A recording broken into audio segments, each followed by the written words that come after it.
Welcome back. And we're moving into our final conversation for today with representatives of the Ministry of Agriculture, Fisheries, Forestry, the Environment, Sustainable Development, and Immigration. And they have a very intense training taking place this week that is very important to the work of natural resource management. And we have with us this morning Dr. Kenrick Williams, who is a policy and institutional expert. We have Jadine Unares, who is the CD2 project manager, and we have Roberto Harrison, an environmental economist.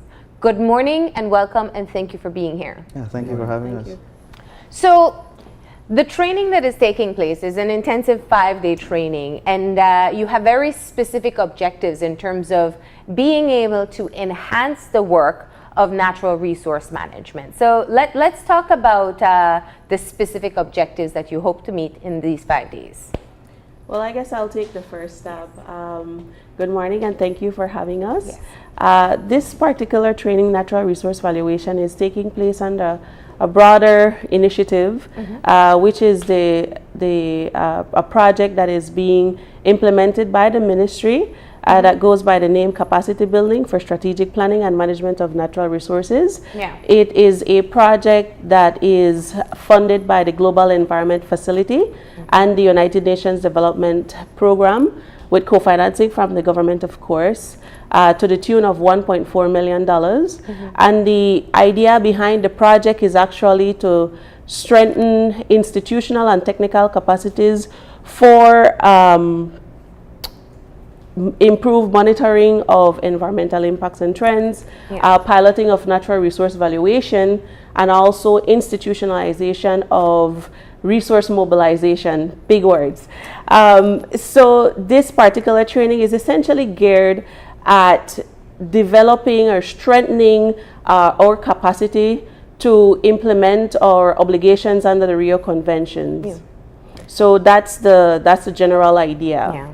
Now, when you talk about capacity building, and just to keep it as simplified jargon as possible, we're just talking about enhancing the skills of the people who will be involved in this process. Right. And I think it's very fascinating that this area of natural resource valuation is a part of your main objective within this week. Now, when we think of our natural resources, many would say it is invaluable. It is a part of our cultural heritage. It is the gift in our country that just keeps on giving if we take care of it. Now, how do you teach people to be able to reach the point where you can put a monetary value to these resources? And why is it important to have that dollar mark anyway? Right. So when we consider our natural resources, you're right in saying that it's invaluable. And well, some of it is valuable because we put a market value to, for example, the trees. We think about the board feet of lumber. True. Right. However, natural resources provide just more than that. They provide various ecosystem services. The forest provides to us clean air. They sequester carbon. They provide soil retention. So there's various services that we do not take into account. What natural resource valuation does is to help us to have a more comprehensive idea of the value that these ecosystems provide to us. And then we use that as a tool for policymakers and decision makers in terms of various natural resource damage assessments, or when we're talking about implementing various programs. When we talk about oil drilling, for example, we consider what impacts it will have on natural environment. But it's beyond just the loss of certain tree species or the loss of certain animal species. There's an aesthetic value, there's a community value, there's a cultural value, there's a spiritual value, and there's certain values that we try to add to these services to provide a more comprehensive idea of what these ecosystems provide to us. Now, using a financial value is always difficult, and there's also a lot of criticism towards these approaches. And the values are never truly reflective of you know. I mean, let's use an example. How do you value, let's use the area of offshore oil drilling, because I think there's a consensus on it in terms of the wider public. There are the concerns to the damage to the reef. There are concerns to marine resources. But then a very large part of it is just people saying, I don't want to travel to the Keys seeing these machinery in the middle of the water? And how do you value something like that, the aesthetic value Right. that you spoke about? Right, so the idea then is using these resources and using some methodologies. For example, a willingness to pay or a willingness to accept, where you poll people and say, listen, how much are you willing to pay to avoid seeing these machines in the ocean, for example? And we use that value, so there's a value of the impact, there's a value of what people are willing to accept or willing to pay to not see that. And then we use that as sort of a comprehensive value, and we say to policymakers, see, instead of just the impact, the $20 impact, say, per acre or per area, per unit area, then we say the larger value or the total value, total economic value of this impact is that value plus people's willingness, so it's maybe $40 or something like that. Okay. So we try to use these methodologies to provide more Okay. comprehensive idea of the value. Yeah. Now, Roberto, obviously, as an environmental economist, talk to us about your role within the workshop. Well, my role is, well, there's several objectives of this NRV training. Clearly, natural resource valuation was identified as a critical area for training to our Belizean professionals in forestry, fisheries, environment, agriculture, and the rest. So this is a unique training methodology that is being used. Sorry. The consultants come from Amsterdam, closely connected to the University of Amsterdam. We started actually this training from March 15th of this year, where the participants were given an orientation of what NRV is all about. We did a webinar as well, a web-based seminar where the participants again were able to dialogue with the consultants on what to have expect on the training. The groundwork basically was assignments, online assignments, again looking at ecosystem services and how you go about collecting data, identifying data sources. Because one of the important aspects of coming with a value is having solid data that informs the whole decision-making process. This week, therefore, we have the 5-day intensive training where the consultants are looking at specific areas, methodologies, techniques that the participants will learn with a lot of exercises that will try to build the expertise and skills on them. Important of the whole training is a pilot study that also begins this week during the program. The participants will have an opportunity to look or to work on an ecosystem, be it the Belize River, the Turnif Atoll, the Chicubul Forest, and introduce the skills that they have learned during the week. Hopefully by the first week of August, they would have finished that assignment and would have, it's a form of evaluation of how best you learn the skills and knowledge that has been going on for the last 4 months. So who are the students participating in the training?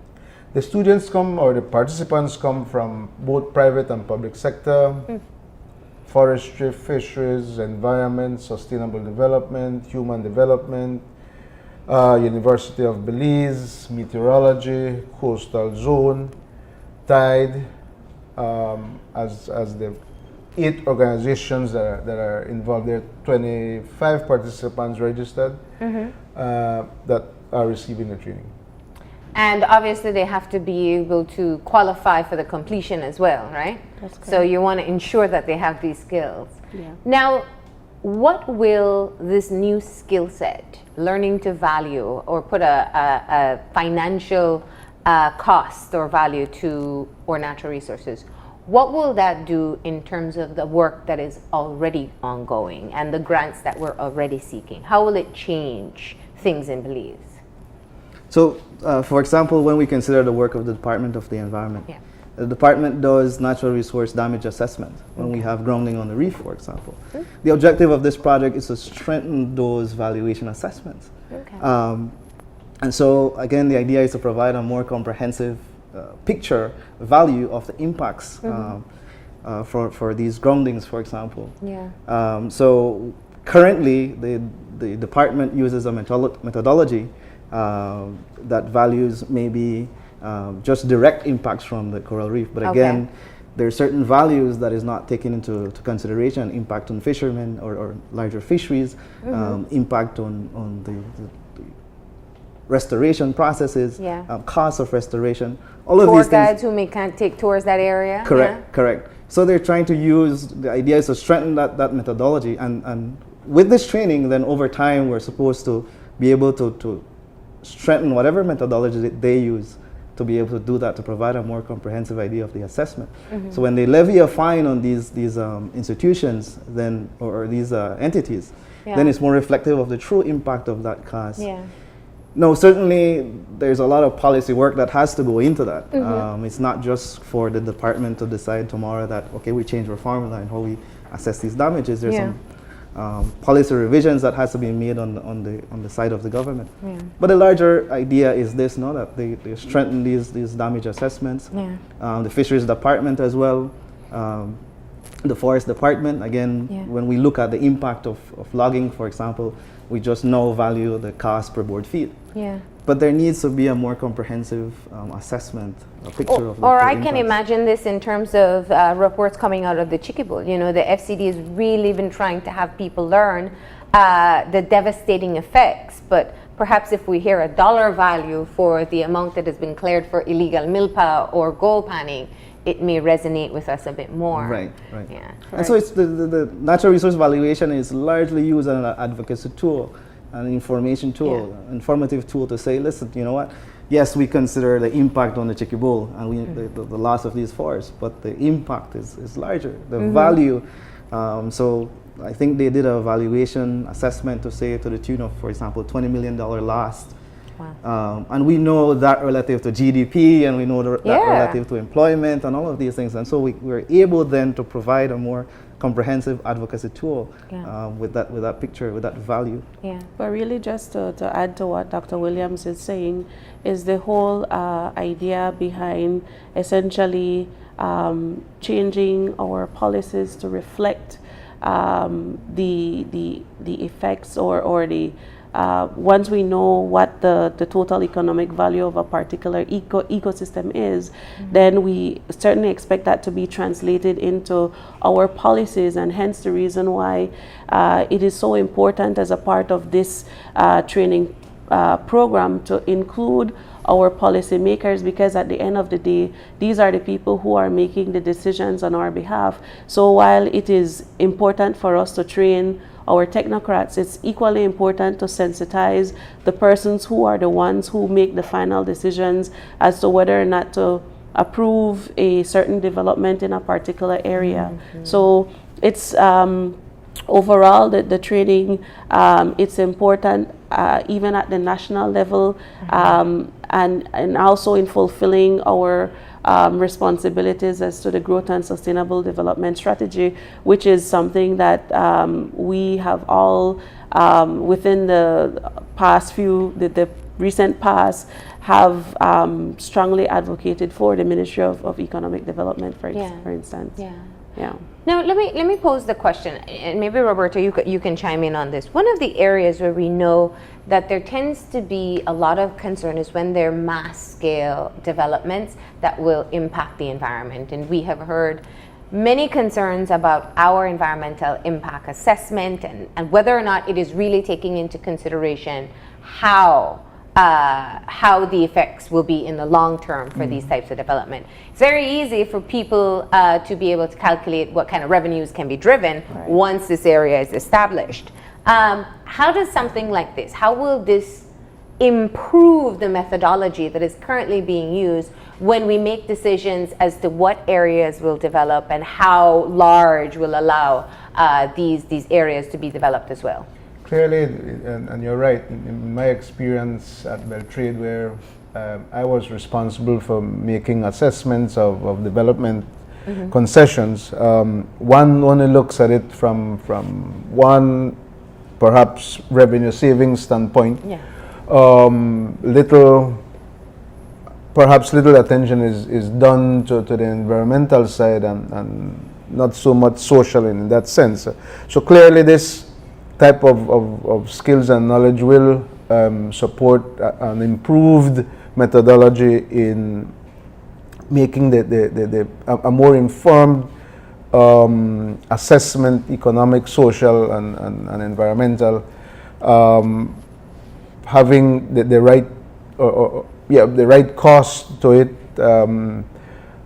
Perhaps the assessment will take longer, but I think it will be more precise and more informed for decision makers to say, well, here what the project in down south is not viable because of XY reasons, and not only now or before, not to look at it as okay, there's money to be made and here and there, but now you can say from an environmental standpoint there's going to be so much loss. Yeah. and so forth. Yeah, the loss of value. That's, Yeah. Well, I think one of the important things to consider is also time frame, because many times when we are considering development projects, we tend to look at the jobs that are created, and we tend to look at certain direct values that will immediately result from that particular development. And those things, what there are benefits that you're going to gain in a short-term period, say for example 5 years. But when you look at the entire picture and you look at the long term, 10, 15, 20 years, you tend to see where in the beginning there's a high increase in benefits, but the overall costs tend to there's a multiplier effect that takes place over the long term. And so really and truly, these are some of the things that we need to consider in making these type of decisions. So taking it back to the training, and you mentioned earlier the environmental impact assessments. This type of training is introducing tools that will strengthen that process, where we not only consider benefits from the short term, but we also look at the long term. We consider the costs that are associated with clearing the forest. There are immediate benefits to doing that, but when you look at the long-term costs, the forest provide us with so many values. There is bequest value, the fact that we can have a piece of a forested area for your children and for your grandchildren. Once you clear that and that's no longer there, there's a cost associated with that, and the amount of time it would take to build it back. Right. Now, a key component in what I hear you speaking about, and I think it definitely sounds like an important skill set that has to be mastered locally, especially where we are so rich, without knowing the value yet, we are so rich with natural resources. But oftentimes, if we add the dimension of potential development projects, there's also the perceptions of the wider public and the communities that would be impacted. If I were to give the example, if I live on a coastal area and somebody wants to develop, I don't know, a resort or something that will provide a job for me and my family and a possible income, but they have to clear mangroves, and we know, I hope people know now, the potential threats that can come with clearing mangroves along the coast. Now, you put a value on it. The people working with the EIA and Department of Environment are saying, oh no, you can't, but I live in the community and I want that beachside resort because I want a job. So you have to be able to convince the wider public as well that this value is real for them. How do you get there? I think and that's exactly what this does, right? Mrs. Stingling talk about the cost and benefits, and so you're able to say to the community, in the interim, this project, the development of a hotel or a small resort along your community, in the next 5-10 years, it's going to provide employment. It's going to provide direct and indirect employment, really. However, over time, the impacts the cost of this development project is significant. So the alternative is that maybe we need to move that project a little bit more inland, and you know, so through this process, we're able to provide some alternatives, some options. Okay. And so we say, you know, the cost here is 50 million over time, considering all these various values that we're going to add. But when we look at an option, moving it to Ladyville a little bit more, for example, the benefits are even more tremendous. Okay. So we try to look at these scenarios, these options, and using that value, then we're able to provide to both the community and the policymakers to say, you know, these are some options.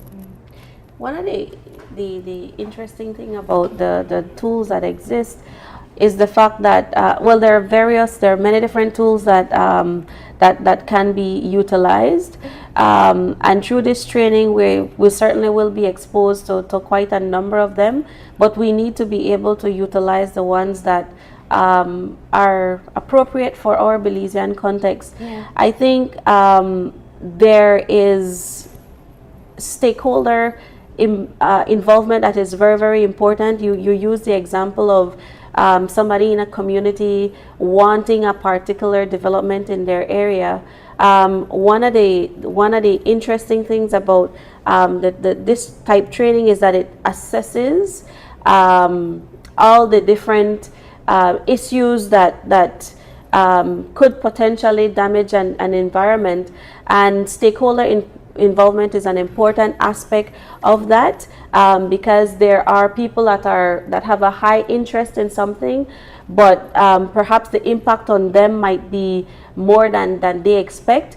People use their communities in many different ways. For example, if you're on a coast, and you rightly said that, you know, somebody comes to you with an idea that we want to build a resort, you're going to get a job, but what that translates to, if you are traditionally a fisher folk, you might end up losing the ability to fish that area. You might lose the ability for you and your family to enjoy the area as a recreational space. So there are many different things that you need to consider, and that is what the training is going to do, to expose you to all the possible externalities. All right, so you are concluding, this is the final leg of the training at this point? Well, the final leg is the pilot study. Okay.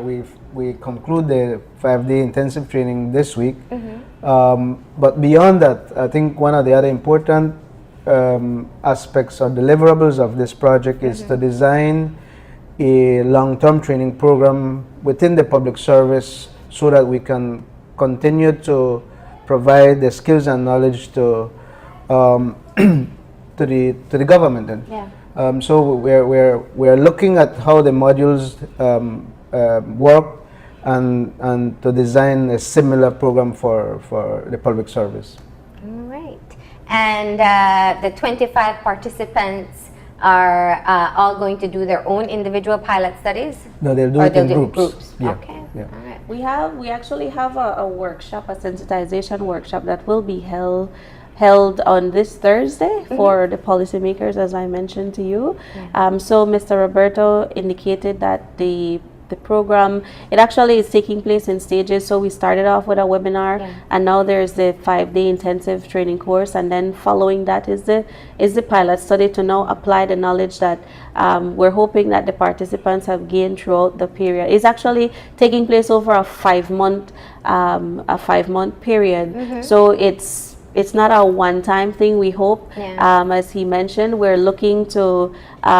hoping to learn the lessons from this particular activity and translate that into possibly replicating the program into the future. Yeah. And I suppose with the partnership with the University of Amsterdam, you kind of have some hand-holding during the pilot phase to ensure that so at the end of this project, we'll have some tangible values on areas that didn't have before.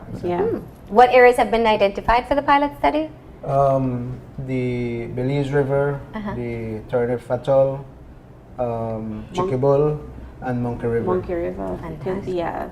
There's a lot of activities, a flurry of activities taking place in those areas. So it would be interesting to see what the results of those studies will be and what sort of policy changes can happen. And that was actually going to be my last point, and perhaps Dr. Williams can shed some light on this. Ultimately, what you want is to be able to impact policy in a more meaningful way. Yes. In other words, when the decision makers get together, they have a very good knowledge of what the potential impact can be on the environment.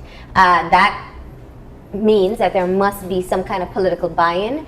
It means that the heads of the institutions must be acquainted, I guess, through the Sensitization Workshop, but on board. So what are you finding so far in terms of that aspect?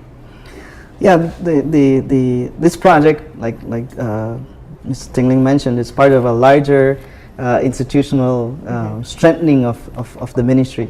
So as part of this, we're looking at the enabling framework that is required to be able to do that. Okay. So currently as it is, there are certain policies that even though we can increase the value, that may currently not allow for a judge to, for example, allow for that claim. Yeah. And so we're looking at the policy environment and looking at what are the changes we need to make and policy recommendations that we need to make to strengthen those processes. Okay. Well, we wish you the best of luck. This is definitely an innovative step in being able to strengthen the work that's taking place with our natural resources across the country. Indeed. So thank you for coming in and letting us know. The Sensitization Workshop is open to the public, or it's only for policymakers? No, well, we sent out invitations. Certainly we would want the public to be a part of that event. It's going to be held at the Ramada Belize Hotel at 9 a.m. on May 18th. Okay, on Thursday. Thank you all for stopping in this morning. We appreciate it, and best of luck. Thank you. Thank you for having We're me. going to go ahead now and take that final break, and when we come back, we'll have our wrap-up, so stay tuned.